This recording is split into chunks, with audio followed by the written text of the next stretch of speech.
Olá, estamos aqui novamente no nosso encontro para dar sequência à série de estudos, de episódios que começamos a ministrar sobre os sinais desse tempo do fim e a vinda de Jesus.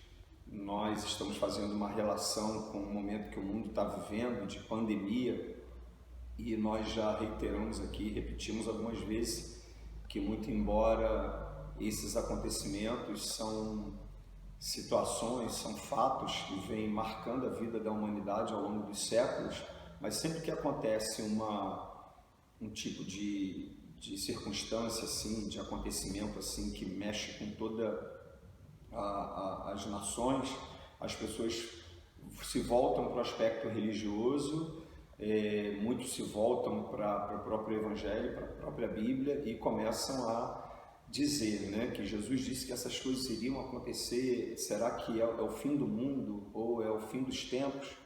E nós estamos tentando, com a nossa Bíblia aberta, encorajar você, animar você a usar esses acontecimentos não para se desesperar, para entrar em pânico. Jesus disse que, na realidade, quando chegasse mesmo o tempo do fim, as nações estariam ou estarão experimentando sinais de convulsão, de guerras, de conflitos étnicos, de pestes, pragas, guerras, rumores de guerras entre as nações. Nós estamos usando o capítulo 24 de Mateus.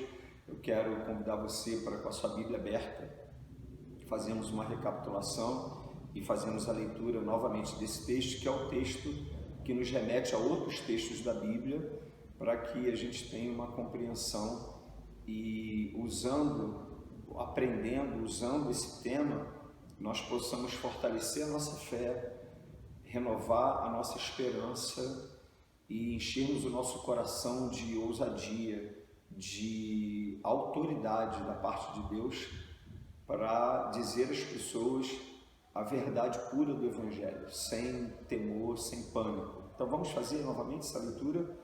Quero convidar você aí com a sua Bíblia, Mateus capítulo 24, a partir do versículo 3.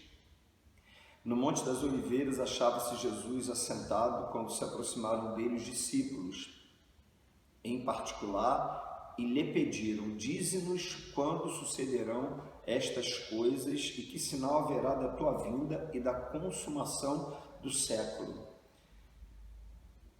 E lhes respondeu: vede que ninguém vos engane. Veja que a primeira orientação de Jesus é para que os discípulos, e isso serve para nós, com a questão de não sermos enganados, não sermos iludidos. Ninguém vos engane, porque virão muitos em meu nome dizendo: eu sou o Cristo, e enganarão a muitos. E certamente ouvireis falar de guerras e rumores de guerras. Vede, não vos assusteis, porque é necessário que assim acontecer, mas ainda não é o fim. Jesus está dizendo: porquanto se levantará nação contra nação, reino contra reino, haverá fomes e terremotos em vários lugares, porém tudo isto é o princípio das dores. Versículo 9: então sereis atribulados e vos matarão, sereis odiados de todas as nações por causa do meu nome. Nesse tempo muitos hão de se escandalizar, trair, odiar uns aos outros, levantar-se-ão muitos falsos profetas e enganarão a muitos. E por se multiplicar a iniquidade, o amor se esfriará de quase todos. Aquele, porém, que perseverar até o fim, esse será salvo. E será pregado esse evangelho do reino por todo o mundo, para testemunha a todas as nações. Aí Jesus conclui dizendo: então virá o fim. Então, só relembrando um pouquinho, o entendimento que a gente vem tentando consolidar no nosso coração é que Jesus tem uma preocupação máxima de que os discípulos tivessem compreensão, eles tivessem discernimento para não serem enganados. Então, o que nós extraímos de verdade prática para a nossa vida nesses dias com essa palavra? É que nós devemos ler, interpretar com sabedoria, com coerência, não permitirmos que as nossas emoções sejam assaltadas pelo medo. que a nossa mente seja influenciada, muito menos dominada pelo medo. Jesus disse que esses acontecimentos vão marcar o tempo do fim e eles estarão se dando simultaneamente em todas as nações. Vai ser de uma abrangência geográfica muito maior do que acontece hoje, do que tem acontecido ao longo da história. E Jesus está fazendo questão de enfatizar que a preocupação dele é para que nós não sejamos enganados, não sejamos iludidos. E quando ele fala aqui, me chama muita atenção quando Jesus fala sobre tribulação, sobre morte, sobre ódio das nações, né? A preocupação da gente estar desenvolvendo, eu falei um pouco sobre isso nos nossos últimos vídeos, nós estamos desenvolvendo uma fé firme. Não somos anunciadores do caos, não somos daqueles que acreditam num evangelho que é um evangelho que a gente tem que sofrer e viver uma vida de perdas a vida inteira, ansiando pelo céu, quase como se desejássemos a morte para nos livrar de uma vida de dor e de sofrimento. Não, nós não cremos assim. Nós acreditamos que Jesus disse que veio para nos dar uma vida com abundância, mas ao mesmo tempo entendemos que viver para Jesus implica em renúncia, em negar a nós mesmos e em enfrentar a vida com as suas batalhas, com as suas tribulações e pagar o preço, sim, de sermos fiéis a Jesus e não sermos compreendidos, sermos rejeitados, enfim, de pagar o preço por uma vida de fidelidade a Jesus. E foi o próprio Jesus que disse que as pessoas que vivem em escuridão, o seu entendimento está obscurecido. O próprio Paulo disse também que o Deus desse século cegou o entendimento dos incrédulos. Jesus disse que quando nós vivêssemos uma vida na luz, nós estaríamos incomodando as trevas e seríamos reprovados e perseguidos por causa da nossa maneira de viver em obediência às suas verdades. Então nós entendemos que precisa haver um equilíbrio. Há um preço para seguir Jesus, ele mesmo disse: quem quiser vir após mim, negue-se a si mesmo, tome a sua cruz e siga-me, né? E ao mesmo tempo entendemos que a vida com Jesus é uma vida de cura, de transformação, de alegria, mesmo na tribulação, de paz, mesmo nos momentos em que somos atribulados, somos perseguidos, enfim, há um equilíbrio aí. O nosso objetivo nesse nosso encontro de hoje, nessa ministração, nós ficamos de falar sobre o falso profeta ou falsos ensinos. Aqui no versículo 11, Jesus diz que muitos profetas vão se levantar e enganarão a muitos. Veja a preocupação dele no versículo 9, logo lá no início do capítulo 24, no versículo 4, ele disse que é para que a gente tenha cuidado para não sermos enganados. E no versículo 5 ele disse que virão muitos em meu nome, dizendo eu sou Cristo, e enganarão a muitos. E aqui no versículo 11 ele disse que nesse tempo do fim se levantarão muitos falsos profetas. E eu gostaria de enumerar aqui, falarmos um pouquinho hoje sobre essa questão do falso profeta. O que é um falso profeta?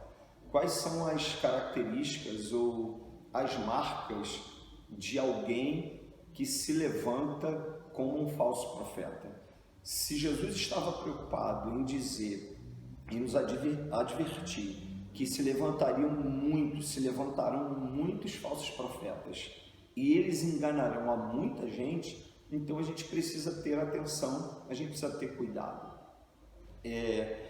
Voltando aqui para essa questão das características, eu gostaria de falar um pouquinho, de enumerar um pouquinho sobre isso. O falso profeta, em linhas bem simples, bem claras, pode ser toda aquela pessoa ou alguém que usa uma instituição ou usa a sua posição de influência para reivindicar um direito ou uma autoridade em nome de Deus, falando em nome de Deus, em nome de Jesus, em nome das Escrituras, que Jesus disse que são as suas palavras, mas pratica o contrário, ou na verdade, na sua essência, há falsidade, mas aparentemente tenta usar da verdade para persuadir as pessoas a crerem em si mesmos. E ao longo do tempo, ao longo da sua expressão, da sua proclamação, o falso profeta vai inserindo na verdade, vai misturando a verdade com o engano. Nós vimos isso acontecer ao longo da história, personalidades que se levantaram, especialmente no mundo religioso, falando em nome de Deus, falando em nome do cristianismo, mas na verdade vivendo antagonicamente, vivendo contrariamente, e com o passar do tempo isso foi sendo descoberto. Eu quero, para a sua reflexão, para você ter um material para você continuar estudando, falar um pouquinho aqui sobre as características de um falso profeta. Então a gente já sabe que o falso profeta é aquele que vem reivindicando a autoridade para falar em nome de Deus, em nome da verdade, mas contrariamente à verdade ele vive uma mentira, e com o passar do tempo, uma vez persuadindo as pessoas, ele começa a inserir nessa verdade, a misturar essa verdade com a mentira. O primeiro ponto é que todo falso profeta, ele começa a relativizar a autoridade das Escrituras. Ele coloca as Escrituras, o Evangelho, em pé de igualdade com uma outra revelação. E o apóstolo Paulo também nos advertiu que ainda que nós venhamos a ouvir um outro Evangelho, que não seja o Evangelho puro, transparente, límpido, o Evangelho simples de Jesus, que é uma mensagem que todos nós podemos entender com simplicidade, uma vez que nos arrependemos dos nossos pecados e somos sinceros com Deus. Quando começamos a ler o Evangelho, Jesus disse que o Espírito Santo, que seria enviado para nos guiar em toda a verdade, esse Espírito Santo então se encarregaria de nos livrar de todo engano, de todo erro. Então todo falso profeta, ele pega essa verdade do Evangelho e ele ou relativiza, ou ele coloca em pé de igualdade, no mesmo nível de autoridade, com um outro ensino, com uma outra literatura, com uma outra interpretação, ou ele diminui a autoridade dessa mensagem do Senhor Jesus, que é uma mensagem clara e uma mensagem inquestionável. Quando a gente diz assim, por que é inquestionável? Porque as palavras de Jesus, elas são vida, que transformam a vida do ser humano, que liberta o ser humano como nenhuma outra revelação, nenhum outro ensino, nenhuma outra teoria. Por isso nós colocamos a mensagem de Jesus como uma mensagem absoluta, inquestionável e eterna e verdadeira. Por isso o falso profeta, quando ele vem questionar essa mensagem, é uma luz de alerta que a gente precisa ter. Então, primeiro, relativizar as Escrituras. Segundo, o falso profeta, ele dá preço à verdade, ele vende a fé, ele não compreende que o Evangelho tem valor, para ele o Evangelho tem preço, e ele usa argumentos para persuadir a fé das pessoas mais simples, dando um preço a essa fé. Ele vende a verdade do Evangelho, uma verdade que não tem preço. Então essa é uma segunda característica do falso profeta. Uma outra coisa que a gente precisa observar na questão do falso profeta é que ele se posiciona como dono da verdade. Todo falso profeta, ele começa a se colocar numa posição de absoluto, ou seja, ele se considera alguém inquestionável, ele não admite questionamento, não admite que sentemos, possamos abrir as Escrituras e conversar livremente. Não, ele se posiciona numa condição de autoridade máxima, e normalmente o falso profeta, ele vai usar do carisma, vai usar da sua habilidade, do seu poder de persuasão, para se colocar nessa posição de dono da verdade, de absoluto. Então a gente precisa ter muito cuidado. Outra coisa importante para a gente estudar é que o falso profeta, ele humaniza o Evangelho. ele coloca o homem como centro e tira Deus do centro das atenções. Ou seja, ele começa a dar ao homem um valor e uma atenção que só podem ser dados ao Senhor Jesus.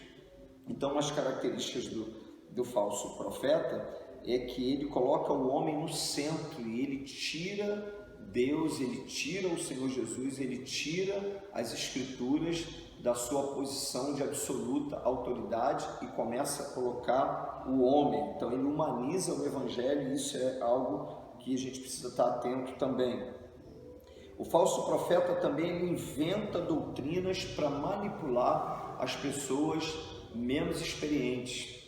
Então a gente precisa ter muito cuidado, porque normalmente essas pessoas têm uma habilidade, têm uma capacidade de compreensão, têm uma capacidade de memorização, são pessoas que procuram raciocinar e racionalizar muito bem as verdades da Bíblia, e elas usam dessa habilidade, desse carisma, desse poder de persuasão para inventar doutrinas novas e então misturar essas doutrinas para a simplicidade do Evangelho, para enganar as pessoas menos experientes, as pessoas mais simples. Então a gente precisa ter muito cuidado também. Há uma outra característica do falso profeta, é que ele anuncia um evangelho sem cruz. Ele torce o conceito de prosperidade bíblica e ele passa a anunciar um evangelho onde as pessoas não precisam renunciar a coisa alguma.